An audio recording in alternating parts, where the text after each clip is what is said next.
Guys हम लोग बात करेंगे हम्बोल्ट्स एनिग्मा के बारे में। तो एनिग्मा का मतलब होता है पहेली, राइट? तो ये हम्बोल्ट की पहेली के बारे में हम लोग जो है वो चर्चा करेंगे। तो हम्बोल्ट एक ऐसी पहेली है जो कि रिलेशनशिप बताती है, जो कि संबंध बताती है किसके बीच में? टेम्परेचर, एल्टीट्यूड, ह्यूमिडिटी और बायोडायवर्सिटी के बीच में। तो ये चीज आपको बहुत अच्छे से पता होनी चाहिए, एग्जामिनेशन में आ सकती है। मैं फिर से रिपीट करता हूं, ये हम्बोल्ट की थ्योरी जो है, या आप कह सकते हो हम्बोल्ट की जो पहेली हम लोग को देखने को मिलती है, वो बेसिकली एक संबंध जो है वो बनाती है किन किन चीजों के बीच में? चार चीजों के बीच में आपको जो है वो ध्यान में रखना है। और ये कौन सी गाइस चार चीजें हैं? तो आपको ध्यान में रखना है, पहला तापमान, दूसरा ऊंचाई, तीसरा तीसरा आर्द्रता और चौथा जैव विविधता। ठीक है, तो ये फैक्ट बहुत ज्यादा इंपॉर्टेंट है, आपको बहुत अच्छे से जो है वो ध्यान में रखना है। फिर से रिपीट कर रहा हूं, पहला टेम्परेचर, दूसरा एल्टीट्यूड, तीसरा ह्यूमिडिटी और चौथा बायोडायवर्सिटी। इनके बीच में जो रिलेशनशिप होते हैं, संबंध जो होते हैं, उसको जो है वो दिखाता है हम्बोल्ट एनिग्मा, यानी कि हम्बोल्ट की पहेली। और हम्बोल्ट एनिग्मा का जो कंसेप्ट है, ये किसने दिया था? तो ये अलेक्जेंडर वॉन हम्बोल्ट ने दिया था 19वीं शताब्दी में। अब देखिए, जनरली हम लोग को क्या चीज देखने को मिलती है कि जो जैव विविधता है, यानी कि जो बायोडायवर्सिटी है, वो ज्यादातर किस क्षेत्र में पाई जाती है? ट्रॉपिकल एरिया में। ट्रॉपिकल एरिया मतलब ट्रॉपिक ऑफ कैंसर से लेकर ट्रॉपिक ऑफ कैप्रिकॉर्न के बीच वाले एरिया पर, जिसको हम लोग उष्ण कटिबंधीय क्षेत्र बोलते हैं हिंदी में। तो ये कहा जाता है कि वहां पर सबसे ज्यादा जैव विविधता है।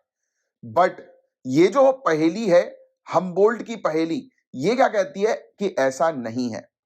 ट्रॉपिक्स के बाहर भी आप देखेंगे तो भी आपको जैव विविधता नजर आएगी, जैसे कि माउंटेन्स।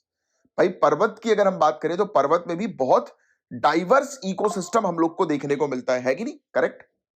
तो ये चीज जो है वो यहां पर समझाई जो है वो जाती है इस पर्टिकुलर हम्बोल्ट की पहेली के थ्रू। तो याद रखना, काफी इंपॉर्टेंट है ये चीज, एनवायरमेंट में आपसे जो है वो पूछी जा सकती है। और देखिए, कुछ एग्जांपल्स के बारे में मैं आपको बताऊं, जैसे हमारे जो नॉर्थ ईस्टर्न एरिया है, राइट? जो हमारा नॉर्थ ईस्टर्न एरियाज है, वो कितना, मतलब उसको एवरग्रीन फॉरेस्ट के नाम से हम लोग जो है वो जानते हैं, राइट? आप लोग को पता ही है ऑलरेडी, मैंने आपको एनवायरमेंट की क्लासेस में डिटेल में पूरी चीज जो है वो पढ़ाई थी। तो उस क्षेत्र में क्या है, एवरग्रीन फॉरेस्ट हम लोग को जो है वो देखने को मिलता है।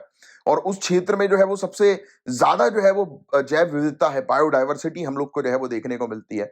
तो ये कहा जाता है। अब ट्रॉपिक्स के बाहर भी अगर आप चले आओ, यानी कि ऊंचाई पे, पर्वत पर, तो वहां पर भी हम लोग को जो है वो देखने को मिलेगी कि बायोडायवर्सिटी नजर आती, जैव विविधता हम लोग को नजर आती। तो सिंपल शब्दों में क्वेश्चन सिर्फ इतना बनेगा कि भाई अभी रिसेंटली न्यूज में हम्बोल्ट्स एनिग्मा था, क्या है ये? तो आपको ध्यान में रखना है कि ये सिंपल सी चीज आपको ये ध्यान में रखनी है कि टेम्परेचर, एल्टीट्यूड, ह्यूमिडिटी, बायोडायवर्सिटी, इनके बीच का संबंध जो है वो बताती है ये थ्योरी। और इसको अलेक्जेंडर वॉन हम्बोल्ट ने जो है वो दिया था। और ये कहते हैं कि भाई, हम्बोल्ट का कहना ये था कि ट्रॉपिकल एरियाज के बाहर भी जैव विविधता जो है वो हो सकती है, जैसे कि माउंटेन्स में। बस इतनी चीज जो है वो आपको ध्यान में रखनी है। That's it.